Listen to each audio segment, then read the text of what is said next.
Welcome to the Humanized podcast. Thanks for being here. I'm your host, Dave Stouter. Our topic today is optimizing men's health, and we have the perfect guest for that, Dr. Geo Espinosa. And before I introduce Dr. Geo, I want to remind you to subscribe to get all of our variety of casts, audio, video transcription at humanizedhealth.com. And I'd also like to thank our lead sponsor, Village Green Apothecary at myvillagegreen.com. And I'll tell you a little bit about Dr. Geo Espinosa. He's a naturopathic functional medicine doctor recognized as an authority in urology and men's health. Dr. Geo is an avid researcher and writer and has authored numerous scientific papers and books. He is faculty at New York University Langone Health and faculty for the Institute of Functional Medicine. Did I pronounce that right, Dr. Geo? You did a good, yeah, absolutely. All righty, and Dr. Geo lectures internationally on the application of science-based holistic treatments for urological conditions. Now he's, I'm gonna pick this up here. He's also authored and co-authored a couple of books. I like the title of this, Dr. Geo, Thrive, Don't Only Survive, Dr. Geo's Guide to Living Your Best Life Before and After Prostate Cancer. And he was co-author on integrative sexual health. So welcome to the program, and maybe I'll start this way. I see so many commercials, Dr. Geo, reminding we aging men that we are aging, yep. We're losing our drive, we're losing our testosterone, yeah. et cetera, et cetera. How would you put anti-aging into perspective? What's your definition? We will all have to age, and I think that what we're trying to accomplish is how to age successfully, not to not age. What we're trying to do is not get old. So we should age, but not get old, right? So there is things to do for that to happen. It's not going to happen by itself. It's not going to happen by, being sedentary. If we do the work, we are going to be able to play this sport called life well at a high level. So, anti-aging is not a great term, or at least one that I really like too much. I think that, look, I have gray hairs on my beard. It happened. Doesn't matter what I do. Doesn't matter what I did. My beard, my hair, that, if I had any, but certainly my beard turned gray. And this happened, I don't know, 8 years ago, right? So that happened. But I thank God I'm able to do more physical activity than ever before. I lift more weights in terms of weight more than any, and it's not a bragging thing, is wow, as I get older, I'm actually getting stronger, physically stronger.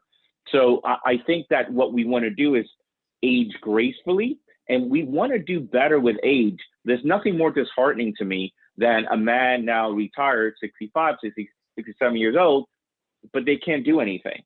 Now they have all this wisdom from life. They can't do anything with it. So I think that we want to age gracefully and do better with age. Well, perhaps this is almost a rhetorical question, but since you're in this business, can we men live longer and better? Do you see that happening? Do you see people that are maybe on the wrong path turning around? Yeah, for sure. Absolutely. Look, the bottom line is, I think that if people knew, so there's two things happening here, David. One is that people just don't know what to do. What diet? I mean, I'm confused. Somebody said paleo diet is the best thing. Oh, no, but somebody says that the longevity diet is plant-based. But I heard ketogenic, so it's very confusing. That's number one. Number two is, it's hard stuff. It's not just going to happen. And people, are busy, particularly men are busy with, look, men care less about health.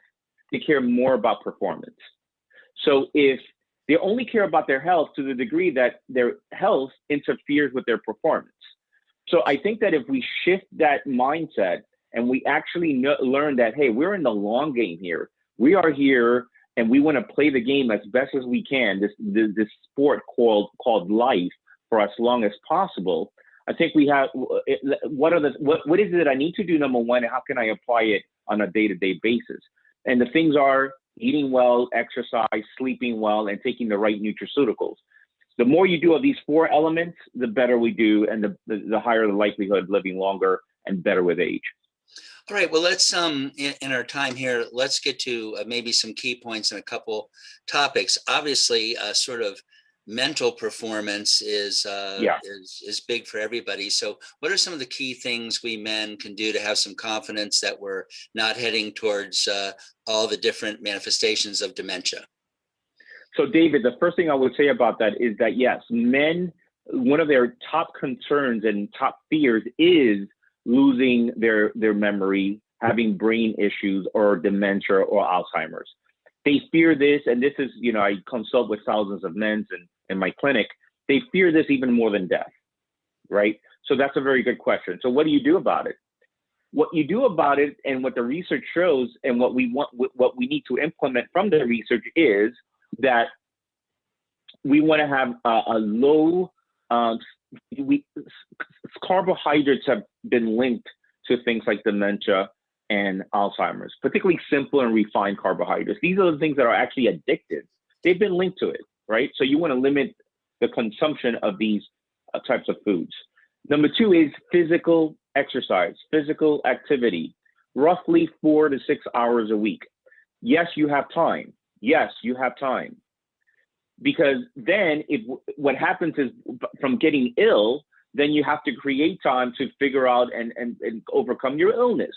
So if you do all the work early, we are able to perform better and not have to worry about dementia and Alzheimer's. Thirdly, is sleep. We want to set up, and I know that there are some people with real insomnia, but most of the patients I see just have poor sleep habits, poor sleep hygiene, right? They are working. Oh, now it's time to go to bed. There is no transition time between daytime and nighttime.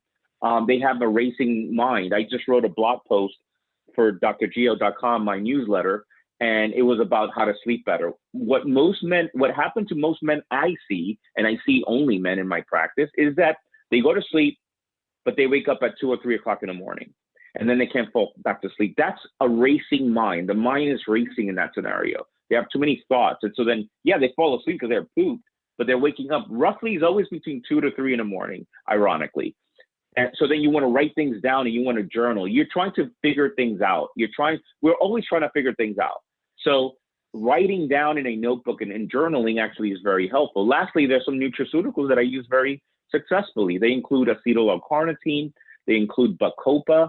They include lion's mane. I use these things very successfully in my patient population. Yes, and I'm glad to hear that, because you're bringing out the most important points. Diet and exercise and lifestyle are key, but in this sort of toxic world that works against us, key nutraceuticals, I think, have to be part of that. I want to make sure, as muscle wasting is a problem, and yeah, besides exercise, which would be critical, some degree, I'm sure, of using weights at some level, depending on physicality, but what are some of the dietary or nutraceutical things that might play a role in helping us with muscle wasting? So let's just touch on exercise for a second, because it is very important. We don't want to overlook that or undermine it. Physical exercise, weight resistant exercise. So you love your tennis, love it, great, keep playing tennis. You love running, keep doing it. You love cycling, excellent. You need to include weight resistant exercise. It doesn't matter if you like it or don't like it. This is your medicine. Weight resistant exercise. You got to push and pull weight, and it should be heavy weight, whatever heavy means for you. And that's another. We don't have much more time to get into that, but I want to send that message home to your audience. So that's number one. In terms of what can keep, right? Because one of the things that affect men as they get older is called sarcopenia. This is muscle wasting. So how do we prevent sarcopenia? Weight resistant exercise. What are some of the nutraceuticals that can be used? Well, I use L-carnitine quite a bit. I think it's very helpful.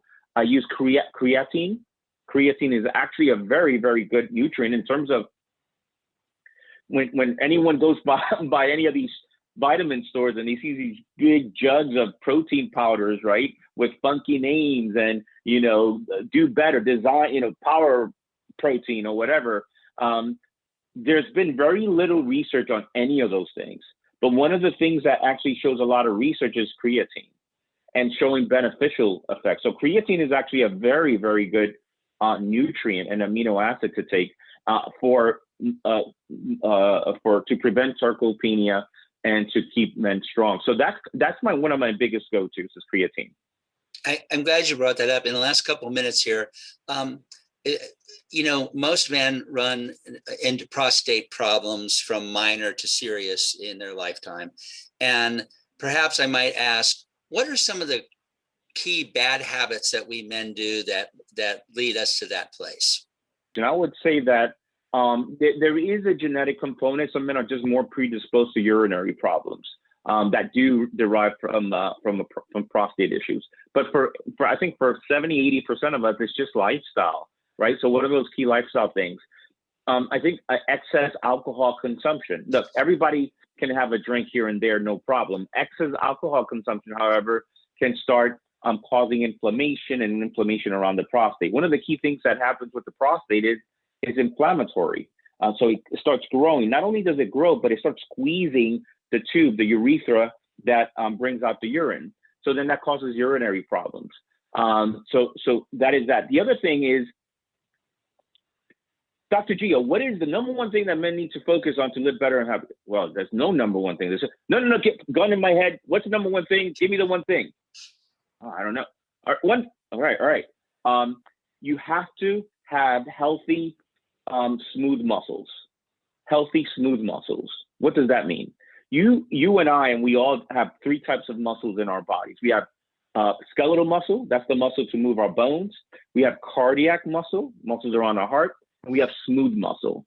Those are the muscles that the arteries use that expand and dilate. Those are the muscles of the bladder. Those are the muscles that includes the prostate. People don't know that. They call the prostate gland. It is glandular, but 30% of the prostate is smooth muscle. So we need to do more things for the smooth muscles so that we live longer and happier and better. So treating smooth muscle. All right. So how do we do that? Things like magnesium, things that relax the muscles, these smooth muscles, right? Magnesium is excellent. Citrate, threonate, malate, glycinate, they're all good and they all have different purposes, but magnesium is good. I like certain botanicals, again, to calm down the smooth muscles because the smooth muscles tend to become hyperactive as we age. So hyperactive smooth muscles is the bladder going like this uncontrollably, you have to urinate more, and the prostate going like this uncontrollably, and you have to urinate more. Arteries, etc. So things, botanicals that I like are lemon balm and scutellarius. These are sort of anxiolytic type of nervines type of botanicals. So that is the key takeaway here, I think. That's excellent. Well, I want to encourage everyone. I want to thank you for being with us, Dr. Geo. I want to encourage everyone to go to your website. That is Dr. Geo, drgeo.com. It's a great website. I was on it today looking around. And, I think you can tell that Dr. Geo has a lot to say that we can't fit into our podcast today. So please, especially that book, Men Thrive, Don't Only Survive, Dr. Geo's Guide to Living Your Best Life Before and After Prostate Cancer. Dr. Geo, again, thanks for being with us today. My pleasure, David. Thanks for having me.